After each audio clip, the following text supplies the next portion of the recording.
మగువా ఓ మగువా episode number 131 review. ఈరోజైతే సింధూర చంటి సెలెక్ట్ చేసిన పచ్చటి చీరను కట్టుకొని పువ్వులు పెట్టుకొని నుదుట కుంకుమ పెట్టుకొని దేవతలాగా కనిపిస్తూ ఉంటుంది తనకు తానే. ఇంతలో చెంచలమ్మ వచ్చి సింధూర అని పిలుస్తుంది. మరి ఎలా దొరికిపోతుందా సింధూర, లేకపోతే అవన్నీ తీసేసి మళ్ళీ నిరుత్సాహంగా బయటికి వెళ్తుందో చూద్దాం. చెంచలమ్మ నిర్ణయానికి చంటి ఎంతో సంతోషిస్తూ అందరికీ చెప్తాడనమాట బయటికి వచ్చి. చెంచలమ్మ గారితో సింధూరమ్మాయి గారికి పెళ్లి చేస్తానని చెప్పడంతో నాకు చాలా సంతోషం వేసింది. ఇక అమ్మాయి గారు నిండు సుమంగలిగా ఉంటారు. అన్ని పూజా పునస్కారాలకి వేరే వాళ్ళ ఫంక్షన్స్కి కూడా వెళ్ళొచ్చు. ఎవరు అవమానించరు. ఇంకా నాకు చాలా సంతోషం వేసింది బాబాయ్ అని చక్రం బాబాయ్కి చెప్తాడు. అప్పుడు చక్రం బాబాయ్, ఎంత అమాయకుడురా చంటి, నీ భార్య చంటి సింధూర నీ భార్య ఇప్పుడు అనేసి మనసులో అనుకుంటాడు.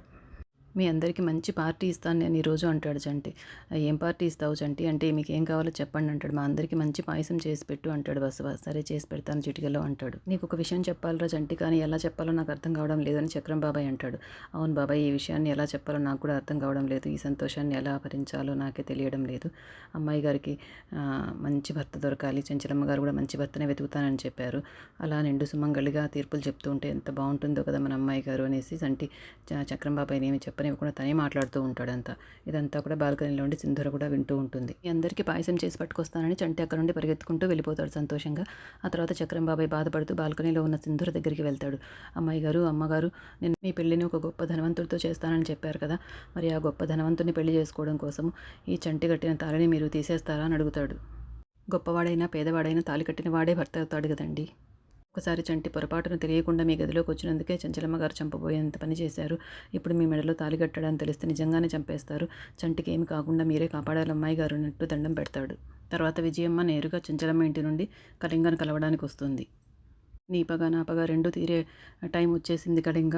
చెంచలమ్మ తన కోడలికి మళ్ళీ పెళ్లి చేయాలనుకుంటోంది. ఆ పెళ్లి కాని జరిగితే వితంతువును సుమంగళిగా చేసిన చెంచలమ్మగా చరిత్రలో నిలిచిపోతుంది. అందరి దృష్టిలో దేవత అయిపోతుంది. అలా జరగకూడదు. చెంచలమ్మ పరువు కోసం ప్రాణం ఇచ్చే మనిషి. ఆ పరువు పోవాలంటే తన కోడలి పెళ్లి జరగకూడదు. నువ్వేం చేస్తావో తెలియదు. చెంచలమ్మ పడే విధంగా నువ్వు సింధూరుని ఎత్తుకెళ్ళిపోతావో, తాలిగట్టి పెళ్లి చేసుకుంటావో నీ ఇష్టం. ఏదో ఒకటి చెయ్యి అంటుంది.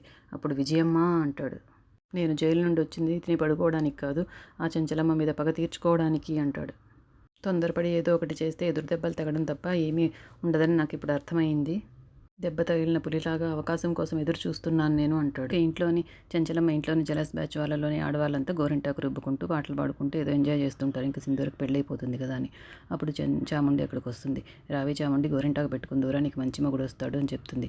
నాకు కావాల్సింది మంచి మొగుడు కాదు, చెంచలమ్మ అత్తకు మనసులో స్థానం కావాలి, అది ఎలా చేయాలో చెప్పండి అంటుంది. ఇంతలో రవిబాబు వస్తాడు, నేను చెప్తాను అంటూ. చక్కగా బుద్ధిమంతుల్లాగా చొక్కా వేసుకొని దేవుడికి గుడికి పోయి కొబ్బరి చిప్ప పూలు పెట్టుకొని చెవిలో పువ్వు పెట్టుకొని వస్తాడనమాట. అసలు వాళ్ళే గుర్తుపట్టలేదు. ఎవరో స్వామీజీ వచ్చారు, ఆశీర్వాదం తీసుకుందాం రండి అంటారు. అప్పుడు చాముండి వచ్చింది, రవిబాబు అని చెప్తుంది. ఏంట్రా ఈ అవతారం, నీకు అసలు ఈ గెటప్ సెట్ అవ్వలేదు అంటాడు వాళ్ళ నాన్న. చెంచలమ్మ పెద్దమ్మ మనసు మార్చుకొని సింధూరకు మళ్ళీ పెళ్లి చేయాలనుకున్నట్టుగా ఈ రవిబాబు కూడా బుద్ధి మార్చుకొని బుద్ధిమంతుడుగా తయారవ్వాలి కదా. అంటే రవిబాబు ఏం ఎక్స్పెక్ట్ చేస్తున్నాడంటే సింధూరని తనకిచ్చి పెళ్లి చేయాలని ఎక్స్పెక్ట్ చేస్తున్నాడు. రవిబాబు వాళ్ళమ్మ, మన కొడుకు ఇంత గొప్పగా మారిపోతాడని, ఇంత బుద్ధిగా మారిపోతాడని నేను అసలు కల్లో కూడా అనుకోలేదండి అంటుంది.